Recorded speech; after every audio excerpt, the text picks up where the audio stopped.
All right, welcome to the show. Others receiving votes. I'm Pat Forde with my colleagues, as usual, Gene Wojciechowski and Bryan Fischer.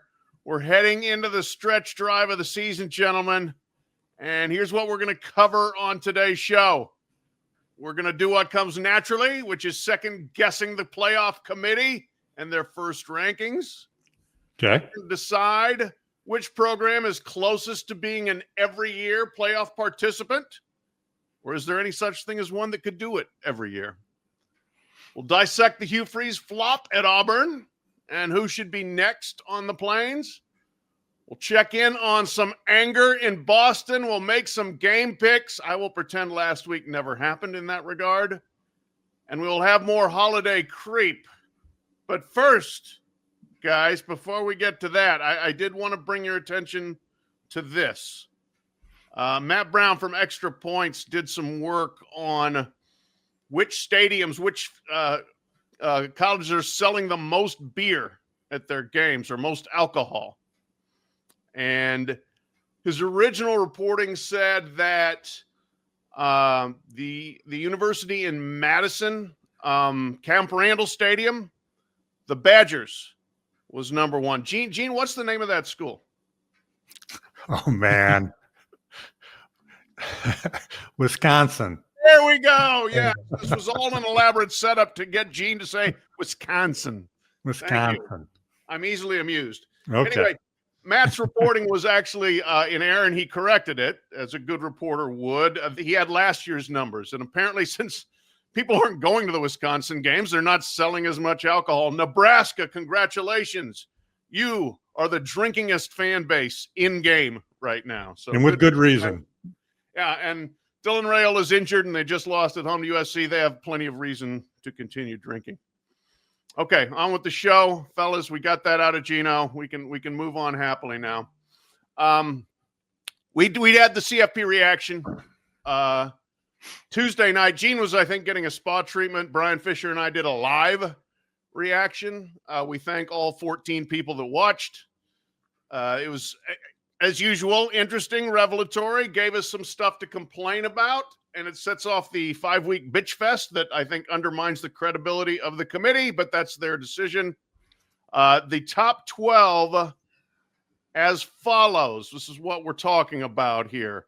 We have number 1, Ohio State, number 2, Indiana, number 3, Texas A&M, number 4, Alabama, number 5, Georgia, number 6, Ole Miss, number 7, BYU, number 8, Texas Tech, number 9, Oregon, number 10, Notre Dame, 11 and 12, Texas and Oklahoma, but they wouldn't be in the playoff right now because you'd have to have an ACC champion, which would be Virginia, and you have to have a group of 6 champion, which would be unrated Memphis. Virginia is number 14. So that's the lay of the land. Bryan and I had plenty to say about this the other night. So, Gino, let's hear from you. What are your biggest takeaways on the first reveal of the top 25? Well, I think the first one is I'm not going to get my boxers in a bunch over the very first CFP rankings. I do believe a lot of this plays itself out in the next few weeks. But I'd be really interested if one of you at least can explain to me why the committee took into account the head-to-head results of, and I've written them down here, Texas OU, Alabama, Georgia, Ole Miss, Georgia, Virginia, Louisville, but somehow have decided that the Notre Dame, Miami head-to-head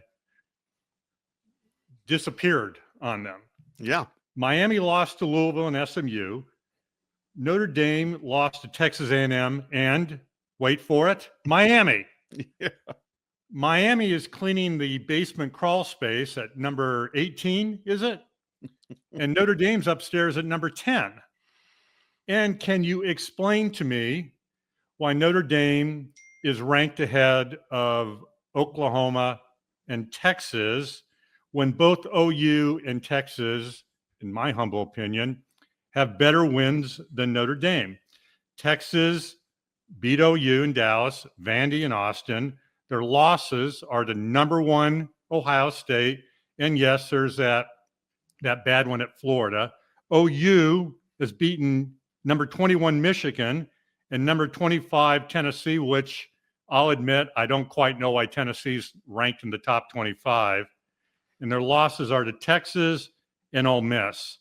And why Louisville, which by the way beat Miami and only has one loss, is 5 spots behind Notre Dame. And Notre Dame's best win is at home against USC. So I'll hang up and I'll listen to your answers. Bryan, you want to handle that?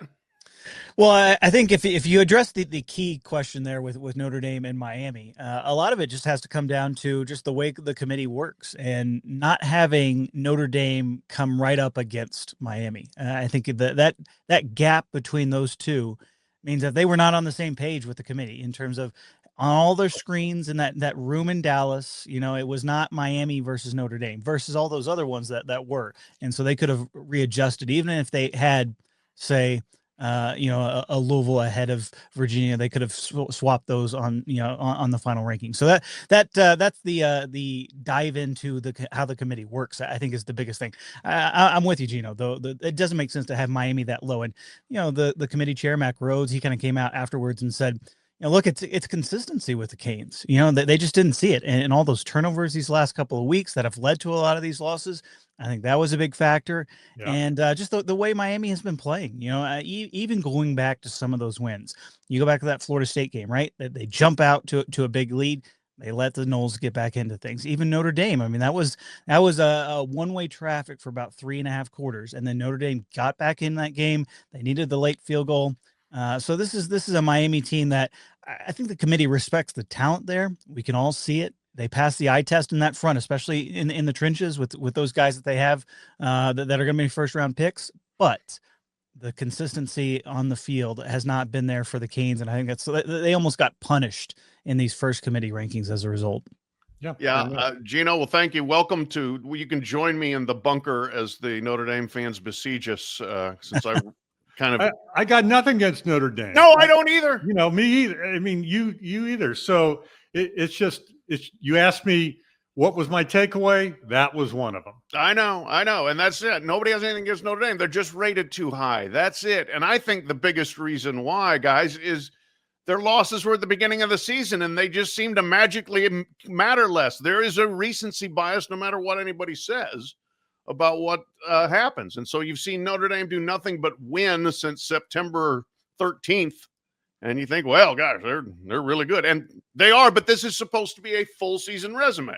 Yeah. Right? There's only 12 games. They need to all matter, especially the games against the best teams, which is what those were. And Bryan, you were there for the Miami-Notre Dame game. I thought Miami was the better team all day. It was a close game, good game. I was there for the Texas A&M game. It was an absolute shootout, back and forth, jump ball kind of game. It came down to the last play. But it wasn't like, either way. Neither team was vastly superior to the other, but it was a loss. They lost at home. Yeah. That has to matter. And that's where I think just the committee, various factors come into play. But I think in this instance, losing your games early, that's been the best thing Notre Dame has done the last couple of years. I mean, you lose to Northern Illinois, that's terrible. But if you do it early, hey, it was a long time ago. People tend to forget. So that's my theory there. But yeah, Notre Dame's ranking to me jumped out as not in line with those around them and behind them. Bryan, on Tuesday night, Wednesday, overnight into Wednesday, you wrote about the Big 12's beatdown of the ACC in the rankings. Why did it go down that way? And what can the ACC do in the next month to change its standing? Well, a lot of this just comes down to they didn't get it done in that non-conference schedule. I think that's the key factor that I took away from not only Mac Rhodes' comments, but just kind of looking at those rankings. And look, the Big 12 was 6-1 against the ACC in the non-conference. I think that head-to-head factor Whether it was conscious or whether it was unconscious in that committee room, definitely played a factor in terms of not only bunching everybody up in the ACC, but making sure they're way behind the Big 12, not just the leaders in the Big 12, but also Utah there as another one of those 2-loss teams that the ACC was behind. And, look, the ACC, the Big 12 went 8-6 in non-conference play. The ACC was 5-14 against the other Power 4 leagues and Notre Dame. So like that kind of puts it in pretty stark contrast. They had a pretty good week 1, all things considered. Florida State upset Alabama. Obviously Miami beat Notre Dame that we were just talking about. And you kind of thought, all right, maybe the league's got a little bit of momentum, but they just kind of completely let that go. And then you add on the conference losses that have come lately, and the ACC has a lot of work to do. And I think, there is going to be that debate between the Big 12 and the ACC in terms of which is going to be the multi-bid league. Right now, the Big 12 has a leg up, but there are a lot of scenarios out there for the ACC to kind of get back in this. Louisville is going to be key. I mean, there could be, if you look at the standings, you look at the schedules coming up, there could be a 4-way tie atop the ACC standings, which number one is a huge headache for the committee in terms of, all right, here's who's going to Charlotte. That's one bid. Maybe you have a Louisville out there that doesn't even make it to Charlotte for the ACC championship game, but they still have one loss. All right, there's another way for the ACC to get in multiple teams. So it's not over by any stretch for Jim Phillips' league. But they better be out there stumping, getting the speeches ready, starting to campaign a little bit, even though we're past election day right now, in terms of saying, hey, we're still a good league. We can still get multiple bids, but there needs to be some work done on the field. And I think it starts these upcoming next 2 weeks. I think that'll be key for the ACC in terms of at least changing the narrative a little bit because they got put behind the 8 ball in the non-conference slate. I agree. I think that especially the head-to-head with the Big 12, which the Big 12 smartly marketed the hell out of themselves beating up on the ACC. They put it out in there every week when they'd send out this week in the Big 12. Here's our record against the ACC. And, there's where little kind of mileposts, like Baylor winning at SMU early. And that was a game where they had to make a semi-miraculous comeback to do it. But it counts. It matters. And Baylor is right now kind of a mid-pack Big 12 team, and SMU's still in the hunt to go to Charlotte. And they can look at that and say, yeah, look, one of our mid-pack teams beat one of their upper-tier teams. And by the way, the selection committee chair is the Baylor AD. He might have brought that up. You're right. The scenario of a 4-way tie and who gets in and who doesn't get in to go to Charlotte is fascinating. And what might be the benefits of not playing in a championship game?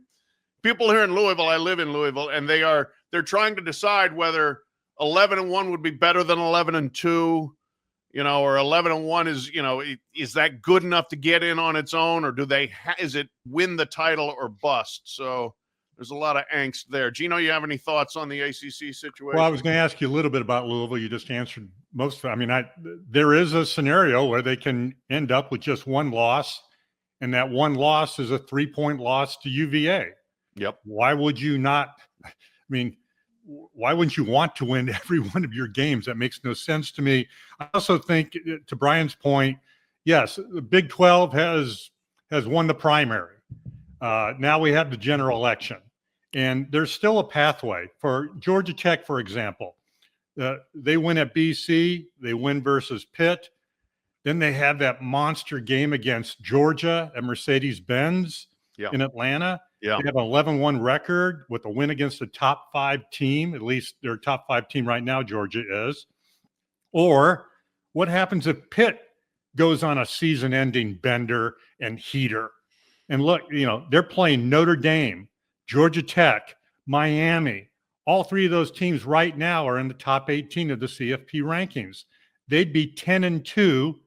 And again, they do have that gruesome loss to West Virginia, but they can make a case. So I don't think it's over for the ACC. I think there are still pathways. Not saying it's going to be super easy, but I'm not ready to give up on them yet. Yeah, that's a really good point, actually. That's the one league that still has some major non-conference games left.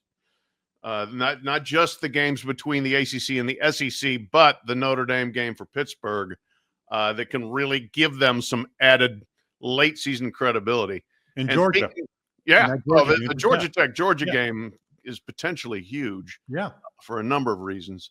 But also, speaking of early season losses that just seem to go away, Alabama losing to Florida State, which is now like in 14th place in the ACC, that hasn't held them back at all. Again, it's good to lose early in this sport.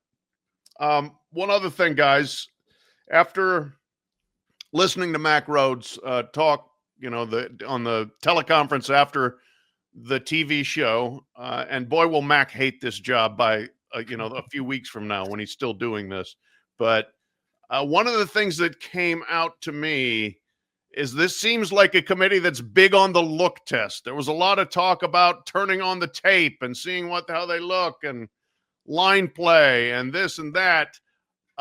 Does this mean that the coaches on the panel, Chris Alt, Mark D'Antonio, Mike Riley, are holding sway? Maybe some of the former players too. Wesley Walls, former tight end at Ole Miss, is on the committee. Is this a football guys committee, or is this a resume committee? I think is the question. My opinion, it sounds to me like a football guy committee. And we've had that in the past where Alvarez and Tom Osborne kind of took charge and I think really kind of steered where things were going.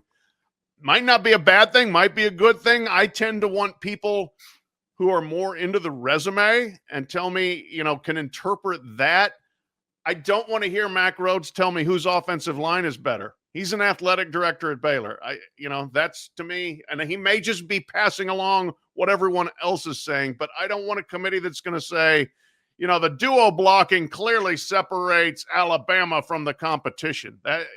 I'm not into that. But what do you guys think there? Well, I'd agree with you. I think that it's interesting to see those coaches too, and obviously having interactions with them over the years. I don't anticipate Mike Riley, as nice as he is, being just the vocal leader in that group. But I could see somebody like Mark D'Antonio, kind of being a little bit more vocal, being a little bit more out there with his opinion, and then that might get Chris Alt on board, and I think it might be more of a momentum thing, with those coaches. Somebody speaks up and says one thing, and then everybody kind of nods and agrees, and then that kind of carries the tenor of the room right there. And so I think that might be where we comes in, because it definitely seemed like the eye test prevailed in those first set of rankings. You had Ohio State over Indiana, which had the superior resume. You had Georgia ahead of Ole Miss, obviously with the head-to-head, but Georgia was that number 5 team, and you look at Alabama. If you look at the resume that they put in terms of the number of top 25 wins, there could have been a case for Alabama to be ahead of Texas A&M, but it wasn't. So I think for a lot of those coaches in there, they kind of held sway in terms of, all right, this is the first set of rankings. We don't have the complete set of data right now. Let's go with the eye test. This team was better than this team. And then because they make it up as they go along all the time, and on the CFP show itself, and then afterwards in the teleconference with the media. All right, well, we're going to figure out ways we can justify ranking Team A ahead of Team B. Well, I guess I will semi-defend the committee here. Without us actually being in the room, who knows what unfolded there and who's holding sway. But I think there are worse things than having former coaches and former players inform the non-coaches and non-players in that room about what they see and what impresses them and what they like about this team. And we can call it the eye test, or we can call it informed opinion. But then it's up to the other committee members to take that information, process it, and use it in their own rankings. And I suspect that's probably what happens. But Bryan makes a good point. You certainly, if you're using the eye test or the coaches and former players test, maybe that's why Ohio State is number 1 over Indiana, when the metrics suggested that maybe Indiana or even Texas A&M could have been number 1. Maybe that's why Notre Dame is ranked as high as it is, because they look at it and say, they're just a better team right now. They look better. They're playing better. You can't quantify it. You just have to look at it and understand it. So again, I'm not getting too upset about this. This isn't like DEFCON 1 sort of issues for me right now, but it's certainly a valid point. And Rhodes is the one who opened the door on the topic. And so I think it's legitimate to discuss, but without actually being in that room, who knows, really? Gino, it's podcast 101 to get outraged. All right. You're so measured here. You're so reasonable. Yeah. Wait till we get to the last week's picks. I think you'll see a different me. Okay. Yeah. Fair. The pick segment at the end. Is that getting cut out this week? No. Well, it needs to be. It needs to be, but we'll address it.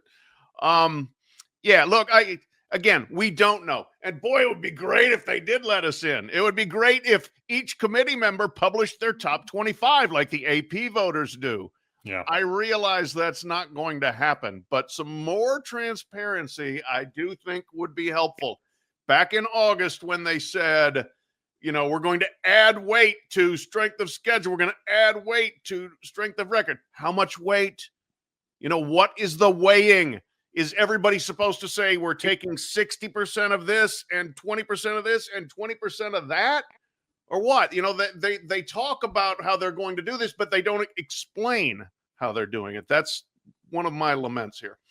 Now, one more lament. There are no G6 teams in the top 25. Cinderella is dead. Okay, he's dead for this week, or she dead for this week. Nobody from the American, which is having a really good season, is in the top 25. Memphis, they said, would be the highest rated team, but it did not crack the actual rankings. So the non-power programs are dealing with an even higher level of disrespect than usual. How do you guys think, Gene, I'm going to ask you, the P4 commissioners are going to feel if it ends up with a 9-3 or 10-2 AAC champion who's not ranked or is barely in the rankings ahead of the 11th or 12th ranked team from one of their conferences? You'll be able to fry a very thick porterhouse steak on the foreheads of those people. And if they get voted off CFP Island for a non-power 4 team that doesn't have the bona fides that perhaps one of their members does, you'll hear those screams. And you make an excellent point, Pat, because I saw this in Heather Dinich's piece recently, and please correct me if I'm wrong on this, but the 5th highest ranked G5 conference champion gets a spot in the CFP, obviously. But for transparency's sake, as I understand it, the rules don't allow us, the general public, to know where that non-top 25 ranked non-power 4 conference champion that's selected to fill in that spot was in the rankings. Yeah. So we might not know if that champion was ranked 36th at the time, but they had to move them into that 5th automatic qualifier because those are just the rules. Why is that number not made public? Great question. I would like to know. I would say this, you know what? We will hear howling probably no matter what, especially if the G6 team either is unranked or even at the tail end of the rankings. But this is also why they want to go to 16, right? Yeah. They want to expand so that their 12th place, 13th place, 14th place teams get in the tournament, because getting in the tournament will be the coin of the realm. And that's whether you had a successful season. That's where the whole thing is headed. But personally, look, I am still, you know me, I am a populist to the core. I am in favor of a G6 automatic bid. I want to see it. I want that team to have a shot. Boise State got it last year and actually got one of the buys to the quarterfinals. It's a different setup this year. That wouldn't have happened, I don't think, last year. But Boise State acquitted itself pretty well. They lost to Penn State, but they weren't like blown away 55-7.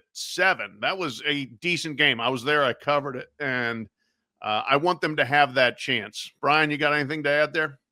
No, but to Gino's point, I think the thing that we don't get either, and they didn't speak about it afterwards, is what is the gap between the Memphises of the worlds to the USF, to Tulane, to any of those teams that are contending for the American, plus James Madison sitting out there, possibly a 12-1 at the end of the year, winning the Sun Belt, having that very close loss to Louisville. Are they in the mix for this Group of 5 bid?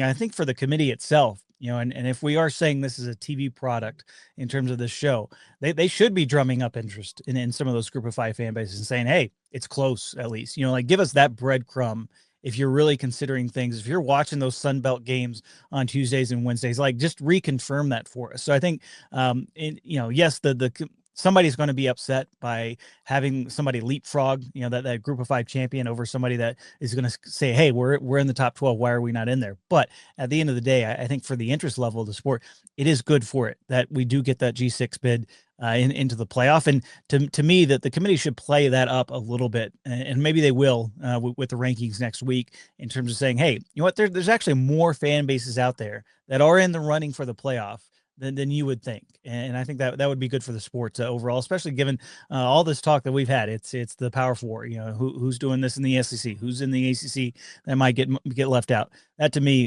is going to be bigger for the sport itself if we can get some more interest level from a lot of those G6 leagues. Sure. And you know what? These are passionate fan bases. They're not huge, but they're passionate fan bases. Memphis fans are really excited. They've got a chance. Tulane, South Florida, which really has been down for quite a while. So a bigger net to pull those fans in is better. Well, and Pat, one last thing. I'm just saying, if it's a year where one of those G5 teams are bumped up and they're not in the top 25, then I think the committee owes it to all of us just to let us know where they were ranked. That's all. If they were 26th, tell us they were 26th. Sure. If they were 36th, let us know we're 36th. Guess what? America loves pulling for an underdog. Yeah. We see it all the time in the NCAAs. We know who the last team is in the NCAAs, and we know where they're seated, and we can do the math. I don't see why the committee can't do the math and let us know if that team is outside that top 25. I'm with you. And I bet they would say they're 26th no matter what, because they don't want to make it look like they're bringing in somebody who's 43rd. Yeah. We'll see. Last playoff related topic, guys. LSU acting athletic director Verge Osbury, according to new president Wade Rouse. Wade, who came in from McNeese State, quite a charmer, a rural Louisiana charmer. I talked to him when McNeese absolutely pistol whipped Clemson in the tournament last year. He lived in the dorm at McNeese. He's got to move out of the dorm. Maybe they can find him a dorm at LSU. But anyway, he says Verge is the acting AD who has full authority to hire the next coach there. But Verge had this to say last week. He said LSU has to be in the playoffs every year in football. I don't think anybody makes the playoffs every year. You guys feel free to disagree if you want. But my question for you, we'll start with you, Brian. Who comes closest to that level of autopilot? Is it, you tell me, just give me a school that you think is the most likely to go to the playoff all the time, even if they don't go to the playoff all the time? Well, it's got to be Ohio State, right? They've been in every single ranking since way back in 2014 in the initial set. So this is a program that is autopilot. It's almost recession proof. I think that's kind of why people would pencil in this as one of the best, 2 or 3 jobs in all of college football, because, you can show up, you've got the talent, you have the conference now in terms of the Big Ten and the reputation that league has. You go 10-2, even if you go 9-3, you're going to be in the mix for the playoff if you're a team like Ohio State. So I would go Ohio State easily. You could probably add Alabama in there in terms of, yes, historically, but obviously a lot of that, in the past couple of years has been under Nick Saban. He's no longer there. So there's a new regime in town. So maybe you take Alabama, but if you're talking about autopilot, going to be consistently in every single season, I'm going to go with Ohio State. Alabama has the most appearances, 8, but they missed in 24 and 22. So even a program like Alabama can miss. Clemson has 7, Ohio State 6, Georgia and Oklahoma 4, Notre Dame and Michigan 3, and obviously the odds increase if they expand the field to 16, which it looks like eventually that might be the next number. But I'm with Bryan. I think Ohio State, just basically given their standing in the Big Ten, they are the evil empire, the Death Star of that conference, and they're going to be tough to make go away. So I'll agree with you, Bryan. I'll say Ohio State too. Yeah, I'm with you just because I think there's a little less competition top to bottom in the Big Ten. So that's why I would take them over Alabama or Georgia, which I think both of them I would put there on that next tier. I would say also Notre Dame has the capability. They may not be able to do it, but you don't have the conference automatic bid, but you also have so much more flexibility in terms of how you arrange your schedule. And they've got things aligned, so to speak, there now as far as what they really, really want to be good at football. I think there was a period of time where being good at football was important but not vital, and I think now they're back to looking at it as vital. And so I think they should be in the mix every single year. And you can lose your first 2 games. And never mind. Yeah, and still be in the top 10. It's a miracle. It's a miracle. All right. The coaching carousel, of course, spun another time this week because it does every week. Hugh Freeze out at Auburn, and gosh, he's going to be missed. Yeah, okay. There's our period of mourning. That's over. Gene, how did it go so wrong for people that thought, and I was probably one of them, I thought Hugh Freeze would do well at Auburn. He did not do well at all. What happened? Can I remind you of the New Mexico State loss in 2023 for the 4th and 31? Well, 4th and goal from the 31 against Bama. Yeah. Can I remind you that they hired Hugh Freeze to fix the offense and develop quarterbacks? And he didn't fix the offense, and he definitely didn't develop a quarterback. They lost 4 games, Oklahoma, Texas A&M, Georgia, and Mizzou, by an average of 7.25 points. They wasted a perfectly good defense this year, and they lost to Kentucky and scored 3 points while losing it.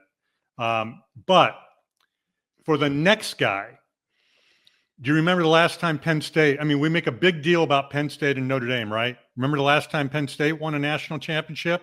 1986. Okay. Last time Notre Dame won a national championship? 1988. Right. Last time Auburn won a national championship? 2010. And played in another one? 2014. 13. Yeah. Yep. 13, 14, yeah. It's a program where if you get the right guy, you can do amazing things there. There's an infrastructure there at Auburn. So let's see if they get the right guy this time.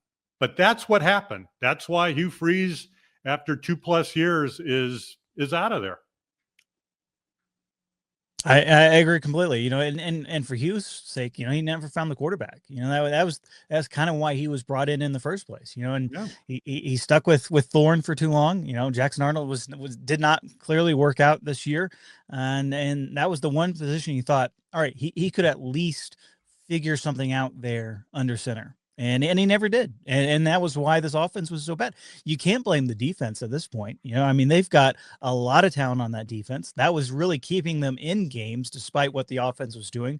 The turnover issues, they never looked coherent on that side of the ball, which is not something you would have expected to say about that Hugh Freeze offense, given what we saw at Ole Miss, given what we saw, especially early in his tenure there at Liberty. This was why he was, a hot name for that job when Lane Kiffin turned him down initially. Yeah. It was all about, hey, he can put together an offense. We know we got talent. We can get talent. That's never been an issue at Auburn, and look at where it's led them. This is, I think, disappointing for not only for Hugh, but I think for everybody at Auburn to say this was not going to work out, because they definitely stuck their necks out for him to make this hire in the first place, and then to have it go so wrong so quickly certainly looks bad on the Tigers at large. Yeah, I remember just being astounded when I heard they were actually going all in on the portal to get Jackson Arnold. I just no disrespect to the young man, but I never saw anything in him that said that's the guy you want to build an offense around, and it has not worked. He's last in the SEC in pass efficiency for Auburn, just as he was when he was the quarterback at Oklahoma. It's been some retrofitting that basically that Hugh Freeze got this job because of beating Alabama twice, and that may be the case, but the only reason he beat Alabama the second time when he was at Ole Miss was a ball that deflected off a helmet and turned into a touchdown. Yeah, I was there. I covered the game. It was a crazy fluke play. Yeah, that whole game was crazy, off the rails, weird. But after that same season, beat number 15 Texas A&M, a ranked LSU, a ranked Mississippi State, a ranked Oklahoma State, won 10 games. Hugh Freeze had a lot of success. It wasn't just beating Alabama twice. So I am shocked that he didn't do better there. He was 10-1 at Liberty in 2020. That season they had, an outstanding offense. So it didn't work. Who was your quarterback though? Then in 2020 they had that really God. Gino, don't ask me that question. They had an excellent quarterback. Anyway, as I recall, they had a quarterback who could run his offense. Yeah. And that wasn't this guy this year. Again, nothing against him, but he couldn't run what Hugh Freeze was successful at Liberty. Yeah. So your point is well taken. Malik Willis was the quarterback. Yeah, exactly. Yeah. Are we confusing the athlete Malik Willis with Arnold? No, he ran that offense the way Hugh Freeze wanted it run. It just didn't translate. All right, Bryan, you've been putting together candidate lists for all the open jobs. What do you got for Auburn? Well, they'd love to go back to the well with Lane Kiffin and see, explore that, but I don't think that's happening. Not only given the number of jobs that Lane's going to be up for in the conference itself, but whether he has that stay or go decision there at Ole Miss, I think is going to be overriding in his mind. And the usual suspects are going to be mentioned, I think, in this job. And I think it is interesting. I think this is actually the first search that John Cohen, the AD there, is going to be able to conduct on his own, and really lead and shape and go in the right direction versus you go back to when Hugh Freeze was hired. It was kind of like, all right, we're going to hire John Cohen, and then, boom, they're going to hire Hugh Freeze. And so that was not necessarily he's got the runway to conduct the search as he wants it. But I think they would ideally, want somebody that can, revive that offense. But I go back to what's succeeded there at Auburn, and it has been defensive guys, to be honest, Pat Dye. Tommy Tuberville had an undefeated season. You got Gene Chizik winning that national title most recently. It has been program builders, defensive guys, kind of bring back that toughness. And I'm curious if that's going to be something that they're going to look for. That to me, John Summerall fits that to a T. He's a guy that's ticketed for the SEC. And I know the Tulane team just got blown out by Memphis. I get that, but he's 38-11 as a head coach. He knows that state. He's from Huntsville. He knows how to recruit. I think in that conference, I think he would bring that kind of team building, that toughness back to Auburn. I would be curious about Brent Key. He's from Birmingham. He's obviously had a ton of success right across the road, right across the state line there in Atlanta at Georgia Tech. Would that tempt him to leave, his alma mater?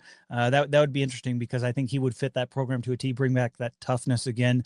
And I think if they do go offense, I think Alex Golish, given his connections, he helped turn Tennessee around. What he's been able to do, the connections he has now in the state of Florida, that would make a lot of sense from an offensive guy. But this is going to be an attractive job. It's not 1A in terms of being up there with LSU and Florida, but it's kind of right there in that next tier, and I think that'll get a lot of interest from a lot of coaches. Who you got, Pat? I like Sumrall here, but again, I mean, shoot, we'll see. He might end up being first on the list at Florida or something like that. So that's TBD. Although I do think Florida would like to get somebody who's been a head coach in a power conference, because they just got a guy from the G6 level and he bombed. So maybe Sumrall is gettable for Auburn. I like Brian's point actually about them kind of wanting a defense guy, because that's kind of how Auburn rolls to a degree. So I'm going to say Sumrall. What do you got, Gene? Well, I mean, defense wasn't the problem this year. And No. toughness on that side of the ball wasn't the problem this year. Offense was a problem this year. Did anybody happen to watch the Arizona State, Iowa State game last week? What Kenny Dillingham did without Sam Leavitt, who's done for the year, what he did when he lost his best wide receiver, one of the best in the country during that game. He coached up a sixth-year senior, and they upset Iowa State. I think Dillingham is a plug-and-play coach in just about any program that's open right now. I think he'd be successful at Penn State. I think he'd be successful at Auburn. I think he'd be successful anywhere you put him. And I could see that feisty, sort of combative personality really endearing himself to those Auburn folks who always consider themselves a little bit of an underdog. And Sure. Yes, I know ASU is his alma mater, but if you look at the resources available to him at Auburn versus what he has at Arizona State, with all due respect to Arizona State, I just think Auburn's a better job. And that would be a guy that I would definitely look hard at. And then I think maybe James Franklin could be in play there.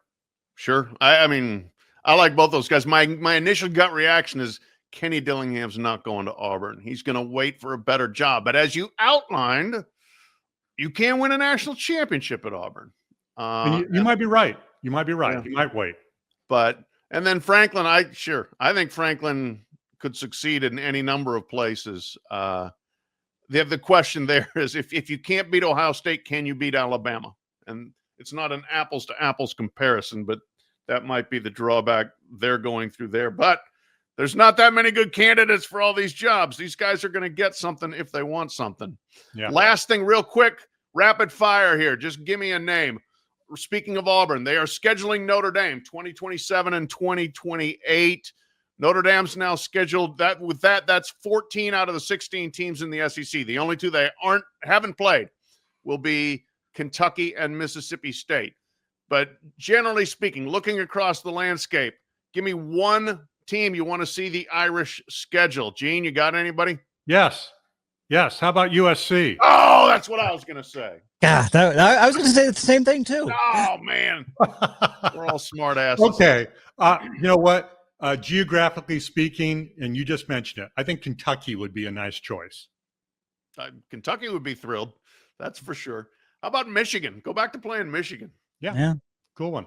But USC is clearly the choice of others receiving votes, Notre Dame and USC. Get it done. All right, it's rant time, fellas. Brian Kelly's gone, and Jeff Landry took the week off from berating people at LSU. So we have an opening for a new ranter. And boy, howdy, we found one. The coach at Boston College, Bill O'Brien, producer Kent. Please play the sound from him nuking a reporter earlier this week. Coach, wondering, do you have a message for the fans? Obviously losing to Notre Dame, Catholic school rival, 1-8 now in the season BC. I've heard from a lot of fans. They're just really I'm really glad. You know, I'm glad you're down. I'm not down. Nobody's down. We're fighting. We're competing. You know, it's the second year of this program, Mike. You always come in here with these down questions. Like, you show up like once a month or something like that. You come in here with these down questions. I'm not down. I don't know what year you graduated from BC, but this is a program that we're building. Okay. Nobody here's down. We're positive. We're going to show up and play our asses off against SMU. You can go out there in your dark, clouded world or whatever it is and do what you want to do. We're not down. The sun is up, and we're fighting. That's my message to the fans. What's up, Trevor? How you doing? SMU leads the What's up, Trevor? What's the frequency, Kenneth? Yeah. Quite a spirited rant from Bob.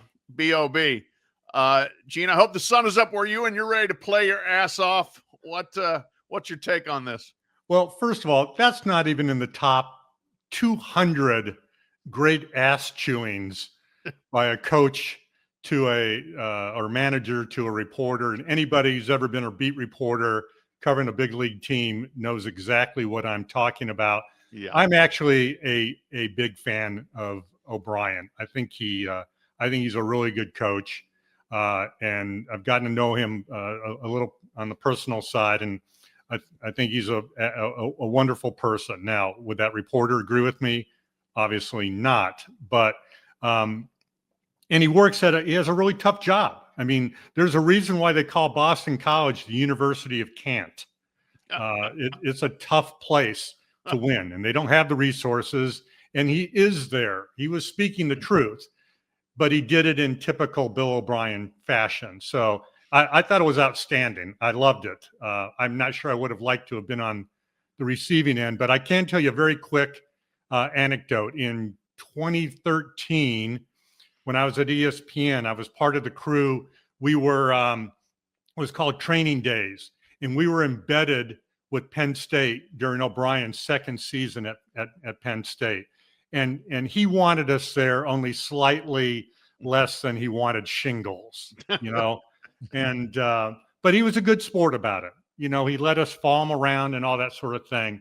But one of the things that we had to do at the end, and these were long days. I mean, you know, we had him mic'd up from first thing in the morning till, you know, late at night. And it was, I don't know, day 6 of this. And my job was to take the crew up to his office at like 10 or 11 o'clock and sort of him put a bow on that day's practices and events. And so I had some stuff I still had to do down in the workroom. And I sent the crew on up. I said, hey, I'll meet you in a few minutes. Well, before I could get up there, the crew's already back. and I go, well, what's the problem? What happened? And he goes, well, O'Brien told us to get the F out of his office. I go, well, what do you mean? He goes, we went in there and we said, we're here to do the final interview of the day. He goes, get the F out of here. And so I go, well, hold on. Let me fix this. And the guy's like, the camera goes, no, we are not going to get talked like this. We're adults and this isn't right. We're out of here. So the crew leaves, just leaves the building. So I run up to O'Brien's office and he's sitting there and he's like, well, are we doing this or what? I go, Bill, what just happened? He goes, well, your crew came in, but then they left. I said, they said that you told them to get the F out of your office. He said, well, I was just kidding with them. They're like, well, coach, we're here to do the thing. And I'm like, get the F out of here. And I go, well, they believed you. They left. They're gone. They're not coming back. And he was genuinely, sincerely, like, oh no, I did not. I mean, look, my sense of humor. And he does. He has a very dry sense of humor, and they just weren't able to get it. And so, basically we're standing there, and in a weird way, I kind of had to laugh at the absurdity of it all. But that's Bill O'Brien personified. Oh, so yeah. It was, and everybody kissed and made up the next day, but it was one for the books. Yeah, I think he's he's an acquired taste to a degree. I mean, he's going to give you some crap, but he'll take it back. Absolutely. I think I would put him on the list of guys in his business I would like to have a beer with, because I think he would be good company. Yeah, it's a good description. Yeah. Well, yeah, we can talk about my interaction with Bobby Knight sometime if you want to, an interaction that ended less well. But that's okay. Another topic. Another show. Yeah, another show. Speaking of things that did not go well, last week's picks. I wasn't just 0-5, I was actually 0-6. I missed every single pick, and I also predicted we would have indictments in the federal investigation of college basketball by now. That didn't happen either. So it was a complete disaster. I would like to thank Gunnar Stockton for taking a knee at the 1 yard line instead of scoring so Georgia could cover in the cocktail party. Gunnar, I don't care about strategy. I don't care about just winning the game. Good teams win, great teams cover. You hurt me there. Yeah, but then you would have been 1-4. I'd take 1-4. Brian was 1-4. It's better than 0-5. Gene fluked out and went 3-2, and now is Fluked out. Yeah, okay. Yeah, has got a half-game lead thanks to the damn Bear. 27-5. Brian 26-5. I have slumped back to 24-7. Interesting week of games. We got one from every power conference, and we'll do a lock of the week. Starting the Big 12. Most interesting game of the week, I think. Undefeated BYU at one-loss Texas Tech. Bryan Fischer will be there. The Cougars are getting 10.5.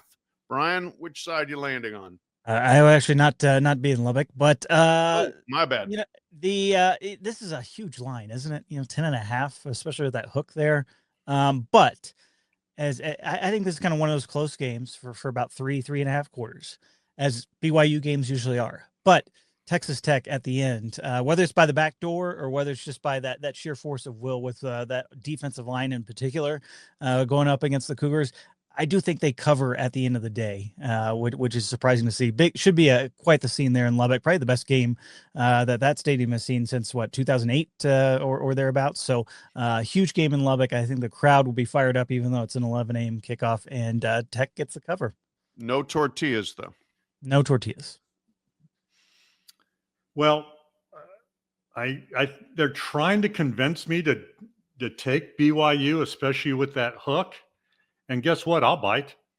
I'll take the 10.5. BYU has shown that they stick around. They play a style of offense that's methodical, and their defense is good enough that I think they hang around for more than 3 quarters.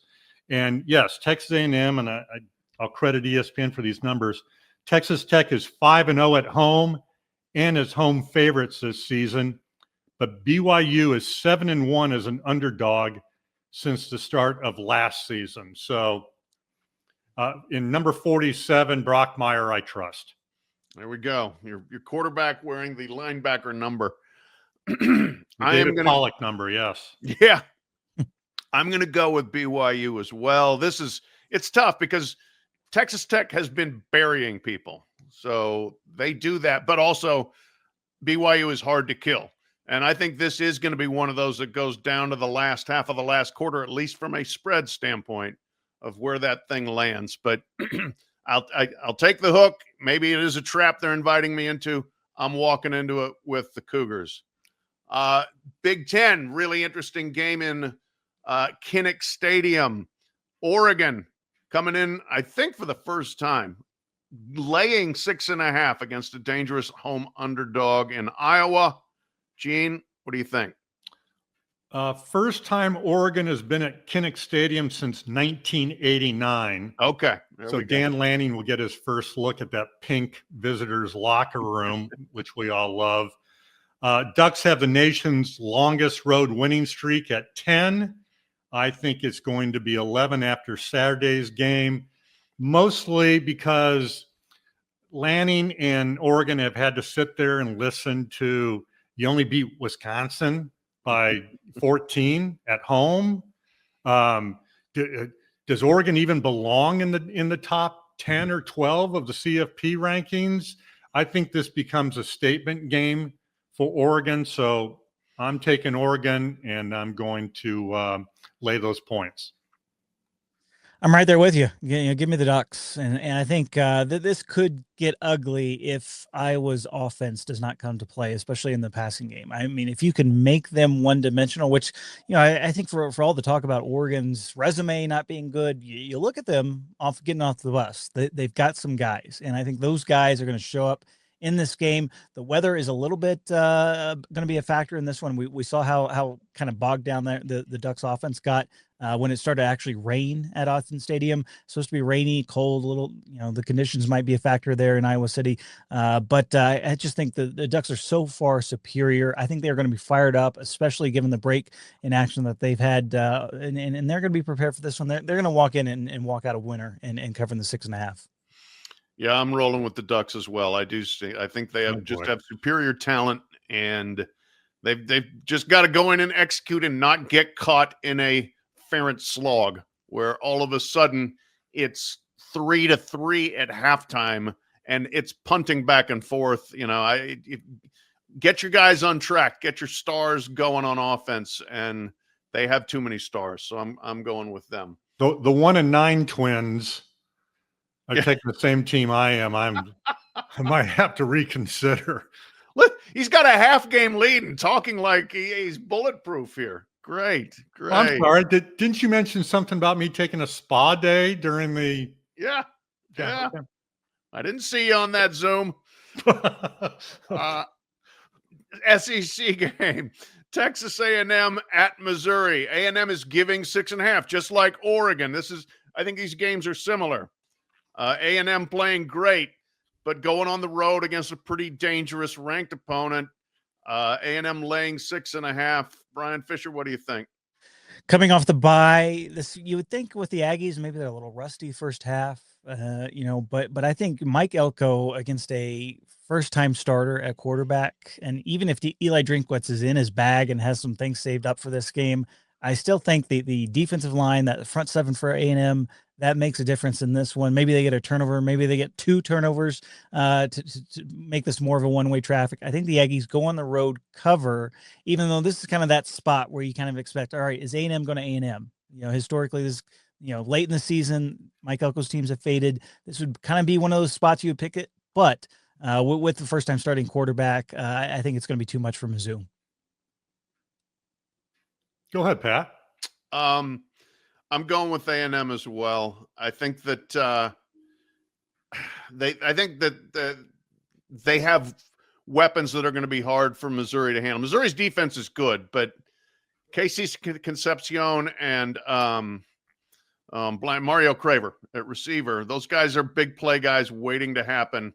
You get them loose, they can make plays, and I just don't know whether Missouri, with Matt Zollers at freshman quarterback, he played very well in emergency relief of Bo Perbula in Nashville against Vanderbilt, and you do have another week to coach him up. But I almost wonder, sometimes you see this, guys that get thrown in and they're just playing and not thinking at all. Now he's had a lot of time to think, and that may actually work against him. So I'm going to say A&M gets out of there with a touchdown win. That is incredibly logical, reasonable thinking right there, which is exactly why I'm going to take Mizzou and take those 6.5 points, because you helped make my point. Mizzou's also coming off a bye week. So they've had 2 weeks to try to get him ready. And yes, I'll be the first to acknowledge that A&M's offense is terrifying. It's scary what those guys on the outside can do. But Mizzou is one of only 4 teams to rank in the top 15 in total defense, or number 5, in total offense, or number 14. And no, A&M is not one of the other teams. So I think Mizzou can hang around. That game's at Mizzou. I like getting those points in this case. Special teams could be a factor there, and I like A&M in that regard. 2 punt return touchdowns so far this year for Concepcion. All right. The Karma is a you-know-what bowl in the ACC. Florida State and Clemson. These were the 2 schools that sued the league to get preferential treatment because they were so far superior to everyone else in the league. Since that, while that was ongoing, last year Florida State went 2-10. Currently, Florida State 1-4 in the conference and in 15th place. Sorry, 14th place. And no, 15th. And Clemson 2-4 and tied for 12th. Whoops. Hope you can enjoy your extra revenue. By the way, this game is on the CW, which is not even a ratings network, so you're not going to get your revenue from that. Sorry. As for the game, Clemson is giving 2.5. It's at Death Valley. FSU is a 2.5-point underdog. I'm taking Clemson. I have no conviction. Neither team's any good. They're both miserable. But I'm going to say that Clemson finds a sliver of pride here and plays better and gets the victory. Go ahead. I'm right there with you. Yeah, I'm right there with you. I don't have any conviction. I think if you looked at some of the advanced stats and some of the numbers, they would probably lean Florida State in this one, but I just don't trust the Noles. And I think Clemson at home, night game in Death Valley, that place should be rocking because they know they're going to need the fan support. I think that Clemson defensive line, taking advantage of the Noles offensive line, might be a big factor in this one. So reluctantly going with Dabo and the Tigers. This is like rummaging through your dirty clothes basket and picking the least stinky T-shirt that you want to wear again. Yeah. I mean, you don't trust Florida State. I don't know how you can trust Clemson. Clemson has won 8 of the last 9 versus FSU, but FSU went to Clemson in 23 and won, which means absolutely nothing these days.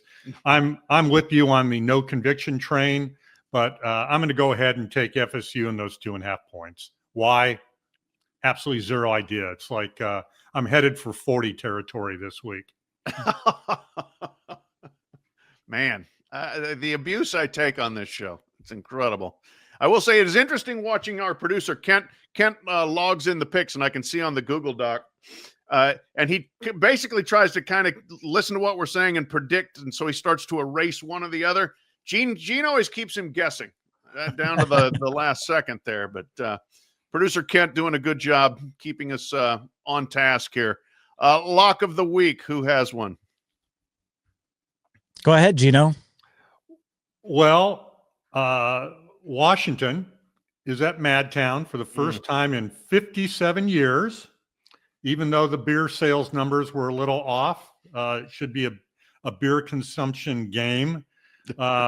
Wisconsin is getting 11.5 points. They put up a respectable effort for them at Oregon. So that's something.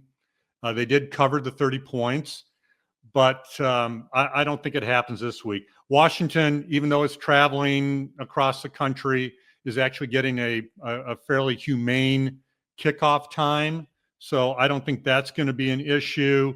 Both teams are coming off the bye. I just don't see how Wisconsin's god-awful offense keeps up with what Damon Williams can do with Washington. I think this is a blowout game, and Washington covers. I have to say, if the show did nothing else this week, we got Gino to say Wisconsin about 8 times. So that's good. That keeps our readers or our listeners coming back, I believe. If that's what keeps our listeners coming back, we got a real issue. We have issues. We got a lot of issues. All We're right. working. We're trying to get better. So I'll give the 11.5 and take Washington. Brian? We're going back out west again. We'll see if any of the 3 of us can stay up for this game. San Diego State is at the Islands. They are getting 7 That's a hard points. no. So another touchdown for San Diego State. I think things are clicking for Sean Lewis's team, especially offensively. They've got one of the best defenses in the Mountain West. Give me the Aztecs to cover the 7 out there at Hawaii, especially after Hawaii's also made back-to-back trips to the mainland, so they're going to be pretty tired for this one as well. So I don't think travel is going to be the issue. Give me the Aztecs. I like both the picks, and I almost took Washington myself. I did in my picks that I have to make for SI. I like them in that game. But I think I found Sean Lewis's burner account on Twitter, by the way. I said I termed Kent State as a walkover for somebody, and all of a sudden I'm getting replies like, that's a cheap shot. It's like, no, it's actually true. I looked, and the guy is a big fan of San Diego State too. He was defending Kent State and is a big fan of San Diego State. I'm putting 2 and 2 together. Sean Lewis burner, I'm on to you. All right, my lock of the week. Guess what? I'm going back where I was wildly mocked for doing it before, but I'm taking North Carolina. They are at home against Stanford. Stanford is a bad road team. North Carolina is playing better, as we have noted. They punished Syracuse, won 27-10, and that was a take a knee situation to keep it from being 34-10. I'm giving a hook at 7.5. I wish it were 7 or 6.5, but fine. You know what? I'm rolling with Chapel Bill. He's got it going. Jordan Hudson, everything, the vibes are all good. We're going with the heels in the hoodie to cover the 7.5. All right, last thing, guys. I brought this up before in regards to Halloween. We talked about the runaway pumpkin, the giant inflatable pumpkin in I think it was in Ohio, and it was like 4 weeks or whatever before Halloween. And my point was, why the hell do you have your pumpkin out that early, your inflatable pumpkin? Well, I was walking the neighborhood here Sunday night, November 2nd. Come across a house lit up for Christmas like Danny DeVito's in that one movie where, you're trying to be visible from space on November 2nd. I was so aghast. I was so taken back. I was shocked. If I figured, okay, maybe the weather's warm and you want to get the lights up now, just in case it turns bad. But do you have to turn them all on? Oh, yes, you've got to turn them all on. And not only that, you got to have the tree up already, and the tree is up in the front window. Am I a miserable Christmas-hating schmuck, or do I have the right to egg these people's house? Justice Wojciechowski, do you have an opinion? I will. If eggs weren't so expensive, I would send you a carton and maybe even drive to Louisville and help you out with that. Okay, the weather thing, living in Chicago most of the year, yes, that's a real thing. You want to get them up before your hands freeze when you're trying to attach those little plastic things to the gutters for the lights. Totally get it. Under no circumstances do you turn that switch on. You just don't. That's embarrassing. So I support you, brother. Thank you. Thank you very much. Brian? Well, I think you'll be thrilled to know that on November 1st, my wife made me get the Christmas trees out for the house. Now, we have not gone external with any of this. Thankfully, we have those permanent lights, so I don't have to do that. So I'm not turning anything on externally, but the wife has already got the Christmas stuff up, much to my chagrin, because I think this is really a plague on our society as of late, the Thanksgiving erasure. Especially as football folks, we know how important that is to important a holiday it is in the sport of football. I feel like we continually gloss over Thanksgiving. So let's give that holiday back its respect and stop overlooking it in favor of Christmas. We got a whole month of Christmas. That's when you would put up the tree. Yes. I completely agree.